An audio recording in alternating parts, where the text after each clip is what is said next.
Welcome, everyone, to this week's podcast episode. And I'm going to be very lovingly talking to you about the exam season that's about to start. So, if you have a year 11 in the house, is that right? 11? And they are about to take their GCSEs, which is the English equivalent here in the UK. There may be some tension in your house. So we are going through this experience. I'm recording this on Thursday. My son's first exam is on Monday. He's actually had a couple of practical assessments already, art, hospitality and catering. I think the PE one has also been done, physical. Anyway, but the actual sit down proper like writing paper exams start on Monday. And it always fascinates me because there seems to be this kind of sense around exams that they're hard, that they're difficult, that it's a stressful period. And I get that that is the case. This is new. There's a lot of pressure put on GCSE results. And I remember when I went through them quite a few years ago, how nervous I was. I was petrified. And I've been, or we, because this has been my husband also, have been very conscious and very deliberate with how we deal with our son Bodhi and the nerves around exams.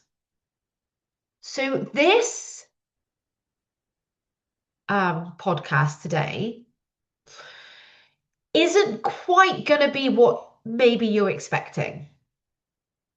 I have actually taken notes. I don't usually take notes, but for this episode, I wanted to take notes because there's three things that I really want to cover. So what I want to just start off with, like I said very lovingly, because this may aggravate and piss you off a little bit. The exam season is not the time to be controlling your teenager. Hear me out. This is the perfect opportunity and this is the perfect time to control your own nervous system, your own thoughts, and the atmosphere that you choose to create at home. I just want to remind you, you are not the one sitting the exam. You are parenting the child who is sitting the exam, and they are two very different jobs. Very different jobs. Your child's results has nothing to do with your worth as a human. It says nothing about you as a parent. So please, please, please stop putting pressure on them to perform when you make it mean their performance means something about you. They are two very different things. And it is not your child's job to make you feel good as a parent. They've got enough shit to deal with right now. They don't need to be dealing with yours. And I say that with so much compassion and so much love. I am beyond grateful around the work that I have done on having my own back so that my boys are not responsible for my worth. That's my job, not theirs. Which then means, as their parent, as their mum, I am able to show up in a way that empowers them even when they're nervous, rather than pressure them. So there are three things that I'm going to cover today. Being able to separate out the facts from your brain's drama, that as a parent, it's about stepping into a calm authority, not emotional panic. And three, it's controlling the environment and your response, not trying to control their motivation. Because here's the thing, if the exams are starting on Monday, what they have or haven't revised now is irrelevant. So let me just say this before it goes out my head. My husband and I were thinking about going away this weekend, which my boys were well up for, by the way, because they love being at home on their own. But there was kind of a little part of me that just thought, actually, if they're home alone, they're not going to go to bed early. They're going to eat a load of shit. And Monday morning is going to be more challenging for them. Now, I'm up for that. I don't necessarily believe that they have to eat well all the time, that they have to be in bed early all the time. When we're away, they have freedom and they love it. But it didn't quite sit right for my son to have later nights and rubbish food leading up to the start of his exam. Doesn't feel right that that was the start. Now, I can't control him. He may not choose to revise this weekend, but I can control putting healthy food in front of him. I do have some influence over what time he goes to bed if I'm around. So we're not going to go away this weekend. We've decided not to. But let's talk about you. Let's talk about controlling yourself, not controlling your teenager. Because this is the bit that you have control over, right? The only thing you get to control is you. I say this a lot in my podcast. You don't get to control the teenager. So let's look at separating out facts from your brain's drama. Um, let's just imagine for a second, the fact might be that your teenager has a GCSE Monday morning and they're currently on their phone. So we could prove the exam schedule and we can prove they're on their phone, Xbox, whatever your teenager chooses to do. It might be reading. You know, there's some teenagers out there that love to read, but most are on a screen. So the fact is, GCSE Monday, child's on the phone. Neutral, by the way. That scenario cannot make you feel anything until your brain gets involved. And your brain is going to give you drama because our brain, science has proven, is negatively biased. So this isn't unique to you, but your brain probably goes to or may go to something like, oh my God, they're on their phone, they're on their game, they're gonna fail, they don't care, I'm not doing a good job, I need to make sure they revise, I need to make sure I sort this out immediately. So what happens there is the brain goes into drama. And that drama is what makes us as parents nag, snap, catastrophize, start lecturing from panic. And the words that you use, you may be really true, as in what effort you put in will determine your results. But when done from frustration and drama, is not going to land very well. So I've taught this before, that circumstances are neutral until your brain gives it a meaning, and our thoughts create how we feel and act. So here's the point of control. When you notice your brain go to that drama, acknowledge it, take a deep breath, and just remind yourself in that moment of pause, that's your power pause. Your teenager's exam is not what's making you anxious.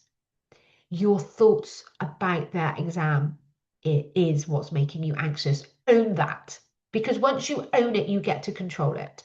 And then you get to choose, what type of parent do I want to be? Now, look, if you want to be a harsh, forceful, dramatic parent, go for it. I'm not judging you. If that works, great. I'm going to imagine, though, that is not going to create a calm environment. And at a time when you want your teenager to be calm, you cannot influence that if your nervous system isn't calm, sorry. If you're in panic, you cannot calm someone down. It's impossible. You might try, but it'll feel off. It won't land. They won't get it.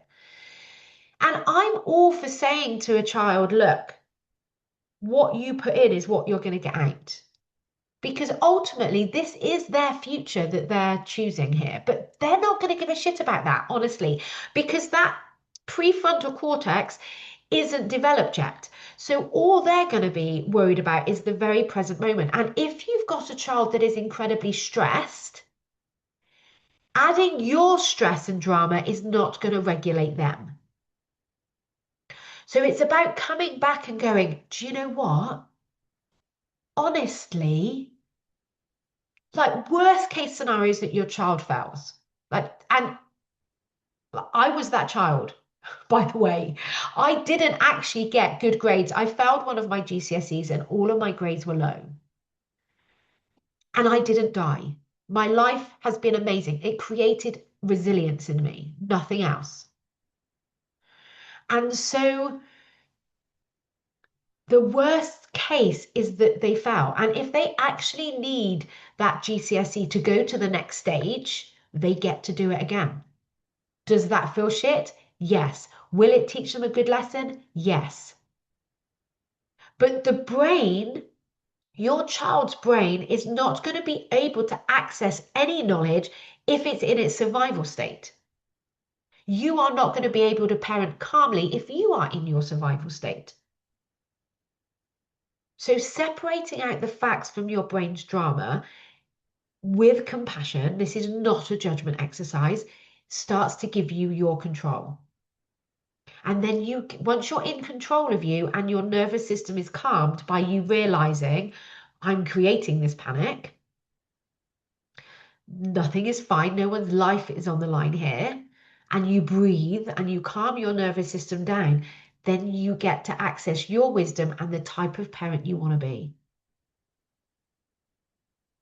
And that might sound like, hey, child of mine, it's because I love you that I really want you to do your best.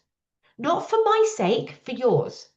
And if you're trying to okay, I'm going to be really fucking blunt here for a second. If you are trying to get your child to perform at a high level because that means that then you are better, that is your bullshit to figure out. That is not fair to put that onto your child. You may have been given that as a child because your parents didn't have, or your carers didn't have the ability to manage their mind and emotions. But if you've been listening to my podcast for a while, you will know now that you are responsible for how you feel, not your child, not the exams. So I love you. Sort your shit out if that's you. Don't put it on your child because it will create a disconnect. And as a loving mum, that is not what you're going to want to create, especially over this weekend. It's a connection that we want to create. Okay, I got tough on you there, but I love you. So then let's look at, once you've separated out the facts from your brain's drama, let's then look at parenting from a calm authority rather than an emotional panic. So the GCSEs could make you think that you need to be more controlling, that you need to say, right, get off your screens, you need to be reading, da da da da da. But actually, teenagers need steadiness. Teenagers need a grounded, loving parent. And from love, that might sound like no, you're not going to be having a late night. But what your child doesn't need is a parent spiraling and shouting at them. Have you revised? Have you done past papers? Why are you eating cereal at midnight? Why aren't you going to bed? Why? That's not what they need. Right now, especially if your child is really anxious, they need you loving them right now more than ever, even with their anxiety, even with their nervousness. So wouldn't it be so much more empowering to catch yourself, have compassion for that side of you that's panicking? That's going to enable you to have compassion for your child. That doesn't mean being soft, passive, or letting them do whatever they want, by the way. But it does mean for you pausing long enough to choose what kind of parent do I want to be in this moment. And for me personally, I always come back to love. I always come back to love. It's because I love you so deeply, Bodhi, that I am going to feed you healthy food this weekend and I'm going to invite you to have an early night. What he chooses to do is really up to him.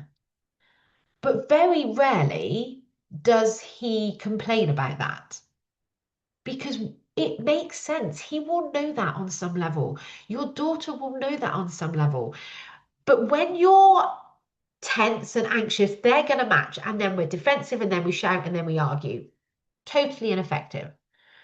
But when you're focused on you and you're choosing to calm yourself, you are going to be more calm and grounding influence for them. So it's about parenting from a calm, grounded, and it starts with looking at you because your teenagers are already carrying enough pressure. Don't hang your unmanaged expectation on them as well. Calm your nervous system and you will be a better influence for them. Okay, so then let's talk about the third thing, controlling the environment and your response, not trying to control their motivation. Because here's the problem here. You cannot force a child to care. You cannot climb inside their brain and make them revise. Annoying, I know. Wouldn't it be amazing if we had a magic wand and all the teenagers wanted to eat all the healthy food, have sleep, get the fresh air, revise, and do it willingly? But it doesn't fucking happen. That is not how the world works. How annoying that is or not. What you can control is whether you have a calm conversation, a supportive conversation. It's whether your house has some form of structure around sleep, around food, around lifts. So my husband and I are going to sit down and make sure that we know exactly who's doing the school run every day next week. Because what we don't want to do is get to a morning when Bo needs to be at school going, are you going? Are we going? We want to have that shit covered.